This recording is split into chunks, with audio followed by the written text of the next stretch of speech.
Hi, so I've been meaning to shoot this video because we've had a lot of people asking us how the Minotaur trading system has performed during the October crash. I'm going to dive into the performance, how we handled it, and also just taking a look at what the market is doing, how it's moving, and why having an algorithm, in our opinion, is the best way to trade these markets. As you can see from some of these news articles, this was an absolutely huge event. Let's just take a look at what some people have to say. It shattered crypto's Pumptober dreams. Price right now is around 108, so that definitely is still possible. It was a flash crash so severe that it made the FTX collapse look tame by comparison. So the reason I want to talk about it is, of course, if the algorithm can survive the worst crash in crypto's history, in Bitcoin's history, what does that look like? And we're going to dive into that. But let's just take a look at what exactly happened. So it was a $10,000 price dump in a few minutes. But the biggest difference here is altcoins look like they suffered from 50 to 75%. I know Chainlink was around 80%. Bitcoin, 10%. This is one of the reasons why we only trade Bitcoin.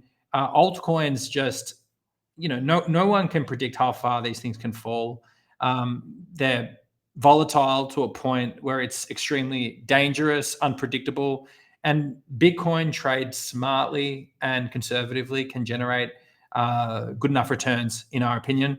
So what happened here? Over leverage and easy access. I'm going to discuss over leverage by taking a look at some of the heat maps from the October crash. So let's go back to rewind to the 10th of October. And what we've actually got here is this huge liquidity pool building. Actually, since around, we've come all the way back, actually June of this year. So what does that tell you? Well, it's the classic market maker move.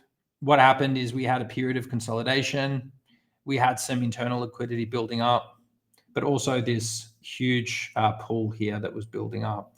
And when the opportunity came to take out this pool of 25x there, market makers basically erased the liquidity, allowing this huge pump down to basically capture this huge block that was been showing up there from June. So, news does affect the market, but it's also, call it, here we go, the Black Friday. Bitcoin's Black Friday in October as geopolitical tensions rock crypto markets. So everyone's looking at the news item that caused the dump. Whereas if we really look at the data, we can see that the evidence of this liquidity has been building up for quite a long time. Without this liquidity there, this dump couldn't have happened. Obviously, we need to have the liquidity there. We need to have traders stuck in these positions in order for the price to move down. There is an element of control to sort of remove that liquidity to create the move, to begin it. But then once these orders get executed, it basically has a life of its own. And you can see especially these red hot ones here. So you can see this pool as well there. And then all the way back down, we've taken out this whole thing. So I also want to look at that now. Right now in the market, we're at 108. And just take a look at what's going on now. The leverage here, 50 to 100x leverage. These things are just whipping back and forth. Shorters, and then people longing, and then shorting and longing. And the market makers just having absolutely wild time. This to me is like a roulette table where basically what's going on is the dealer is just sweeping all the chips in. This is a casino. This is how this is operating. These markets are 24/7. They're global. They're highly unregulated. And there's a lot of huge players that are making billions of dollars moving the markets in these ways. And what's going on is retail is getting absolutely wrecked. Twitter right now, X, is very, very bearish. Sentiment is very bearish. If you see right now, probably going to go down to 104 if we're going to take out this big chunk. If we have a look at 100x, it's looking like we could go down to these levels. I'm still quite bullish overall because I can see what's going on above, all the way up into towards his new all-time high. But anyway, that's another point. Let's look at the algorithm itself. So I'm going to come back to here, and I've set, we're running right now on a 15-minute time frame, and we're just going to play out October for you. So we're here at the beginning or end of September. Let's just play out October and see what it looks like. So there we go. That's what's called a base order. It's the initial position that we place. And the orange line that's forming is the break even, and the green line there is a take profit, which bang, we just hit there. We've taken profit on that trade. So again, we start off with a small entry and then we take profit on that. The reason we start off with a small entry is because the algorithm is engineered to deploy capital efficiently in a very defensive way if the price moves against us. So again, we took another profit there. These trades seem to be happening on a daily basis at this point. The price is moving steadily upwards. So again, there we go, another take profit there. So, in the space of 4 days, 5 days, we've entered, exited, enter, and exited.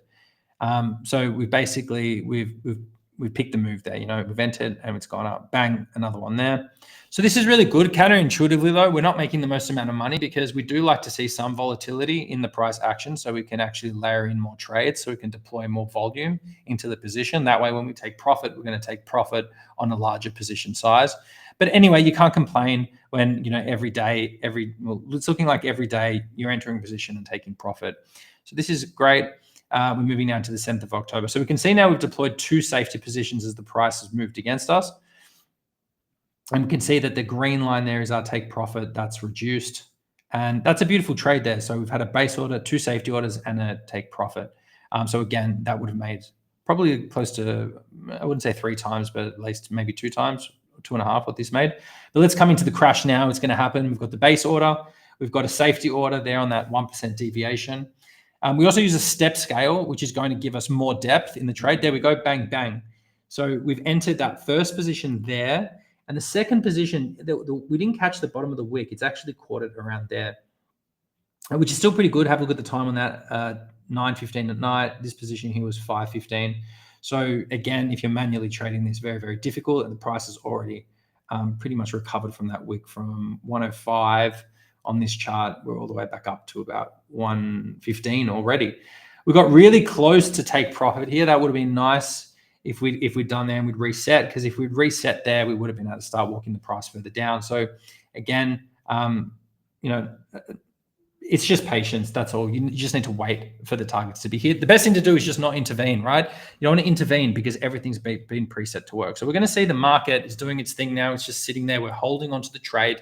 We are in a little bit of a drawdown, but that's okay because structurally everything's worked fine. And you can see we're only 3 trades deep. Here we go with the 4th safety order there. Right now, this is deployed around 15% of margin only. And we're probably using around 2 to 3x leverage. That's it. This is very, very, very, very low leverage trading because of the efficient way that we're using the capital. So now we've really brought our take profit price down aggressively to 113K, as you can see here. Initial trade was around 122. So if we take profit at this point, we've actually made money from the market going down using a long only strategy, which is one of the things that Minotaur is really proud of.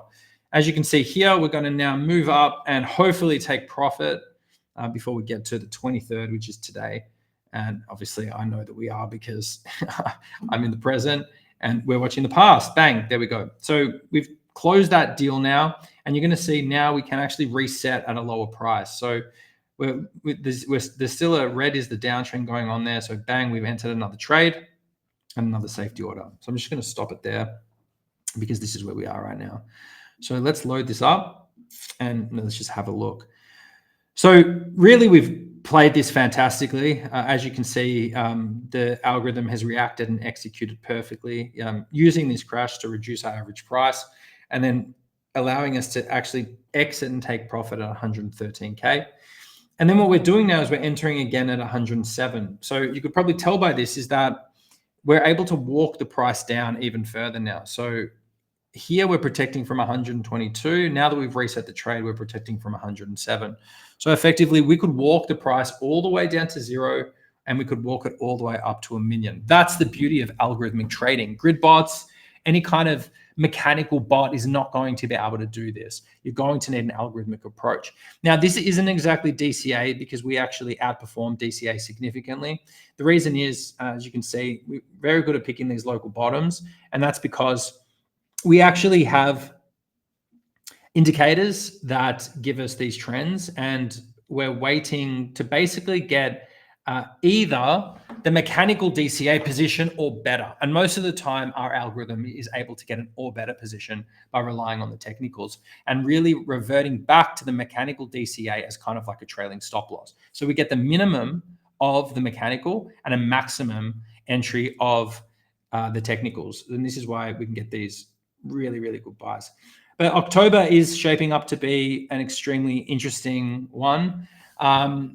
As you can see, we've already survived and recovered from the October Bitcoin crash. And we're not really afraid of the price action, because if we continue to go down, we're going to scale in defensively. And if the market goes up, we're going to be entering and exiting, entering and exiting. And of course, I'm using my Bitcoin as collateral to trade with on the algorithm right now. So I get the full upside of the Bitcoin, and I also get the benefit of the profit from the trading. And at these prices, I'm pretty much converting the trading profits into Bitcoin as well, because I believe we have still Q4 to continue to go up. As you know, we're big fans of Giovanni Santastasi and the power law. We're also looking at the liquidity pools, and I can quickly bring those up to show you, because what I am seeing is still some significant pools forming. If we look at the 5x and the 3x all the way up to around 155. So this stuff never gets left behind, really. We come back to earlier in the year. It was actually nearly this time last year, November, when price broke to new all-time highs. I remember the 59K club. Was it 59K? Yeah, the 59K club that was going for a while. We're kind of stuck in that 100 to 120 zone now. But when the price broke out, you can see that top side liquidity. This is loading slowly. That top side liquidity always gets taken, and then we go into price discovery. It was around a 20% above that. So you can see this similar pool forming up here. And it looks like that's going to get taken out as well. I'm just going to zoom in a little bit so you can see it. All right, let's have a look if that loads. Anyway, you can see it there. It's all the way up to 154. So if we go beyond that, could get us up to 180. I think we'd be pushing it there. I'll be very happy if we get to these levels, to be honest, 155, 160, but it is quite possible that euphoria kicks in and the market continues going upwards. So whatever you're doing, if you're a hodler, if you're a trader, I believe algorithmic solutions are what are going to help you survive things like Bitcoin's Black Friday in October. One of the things that you've probably noticed, if we bring up this, is how the algorithm actually moves in a very similar way to the liquidity maps. If we bring these up here, I'm going to show this one here with the 25x. Yeah, you can see that the algorithm is able to basically benefit from these market maker movements, which are basically hunting liquidity and hunting retail traders. So we flick back into this. You can see we're able to take advantage. What we're doing here is volatility harvesting.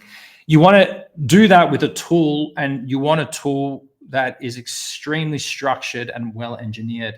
So you need an element of design, and you need extreme amounts of risk management. And that is how we incorporate what we do with Giovanni Santastasi and the power law. We've done lots of videos about that. So yeah, this is how Minotaur performed during the October Black Friday Bitcoin crash. It barely blinked, and it survived, and it's continuing to make money for us and our clients. So if you want to learn more about it, use that QR code there and book a call and speak to some of our team. We do free consultation calls. We'll do a full demo. We'll show you everything that you need. And if you're a good fit, we will begin working with you. So thanks a lot for watching this video, and good luck with the rest of the year. And if you want to join any of our live streams, we're doing them weekly. And Marcus, Sebastian, and Giovanni will all, and myself will all be talking about what we're seeing in the market. So make sure you check those out as well.